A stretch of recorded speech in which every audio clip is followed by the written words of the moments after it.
Welcome to this week's Movie Math, where the real action was overseas. For some time now, Marvel has been releasing its films outside of the US first, in order to garner big headlines, ramping up excitement for when those movies do debut stateside. And oh boy, did Avengers Age of Ultron make some headlines. At the box office, the sequel, or more accurately, the latest chapter, pulled in a little over $200 million, debuting at #1 in every single country where it opened. Just imagine, all that cash and the biggest markets, the US, China, and Japan, haven't even been tapped yet. Indeed, moviegoers did assemble, and in a new tradition here on Movie Math, you tweeted me some awesome photos of you with your tickets, and then some. In fact, I got so many great photos from BTT viewers overseas that I had to divide them up into categories in order to show them all here. First up, we've got photos of BTT viewers excitedly holding up their Age of Ultron tickets. Wait, I've got a second round to show you. And I don't know about you, but it's really cool to see what movie tickets look like from across the globe. And some of the pictures you sent me also showed off where you were, giving us a little bit of ambiance. Then many of you also went with friends and family, making it even more of a party.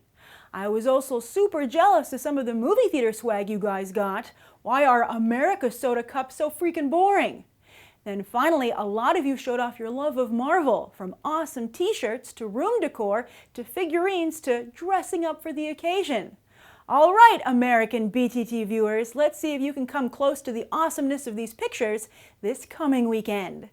And while Avengers Age of Ultron is expected to have the biggest opening weekend of all time here in the US, another unexpected headline that came out of the film's overseas release was that some people were slightly disappointed in the movie. And while the first Avengers earned a 92% on Rotten Tomatoes, as of filming this episode, Avengers Age of Ultron has a 79. Now, to be fair, rankings in the 70s aren't rare for Marvel Studios, with Iron Man 2, Iron Man 3, Thor, and Captain America the First Avenger all falling within that range. And the lowest critically scored Marvel movie to date is Thor: The Dark World with 66. But still, coming off of Captain America the Winter Soldier and Guardians of the Galaxy, this is a surprising backslide, one Marvel might not be able to afford, as the superhero landscape becomes more competitive, including Friendly Fire from Netflix's incredibly well-received Daredevil. And Charlie Cox is telling everybody he wants a movie. So as we await the arrival of Avengers Age of Ultron stateside, Furious 7 got in one final victory lap, holding on to the #1 spot for the 4th week in a row, with the drop still in the 30th percentile. It's the highest grossing movie of the year so far, both domestically and worldwide, just passing $1.3 billion.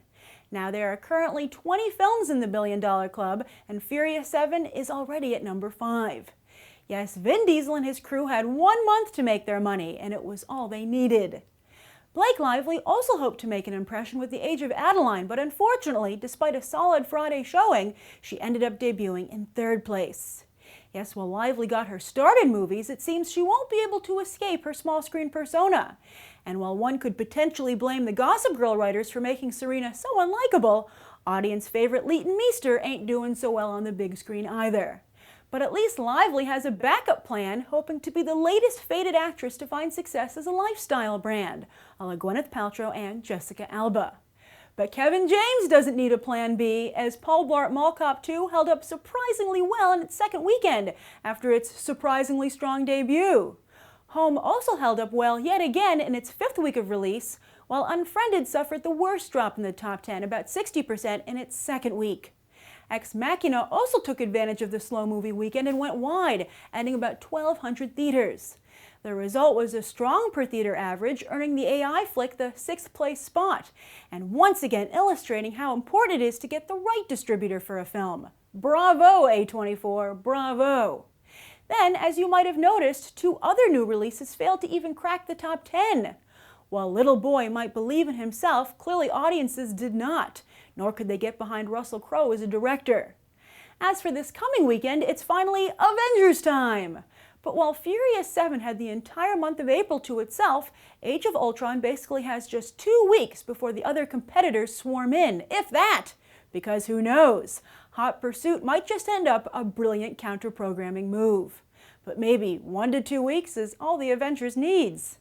And that's the weekend box office. I'm Grace Randolph, and we just did some movie math. As always, thanks for watching. And I hope you'll go beyond the trailer for these other top movies.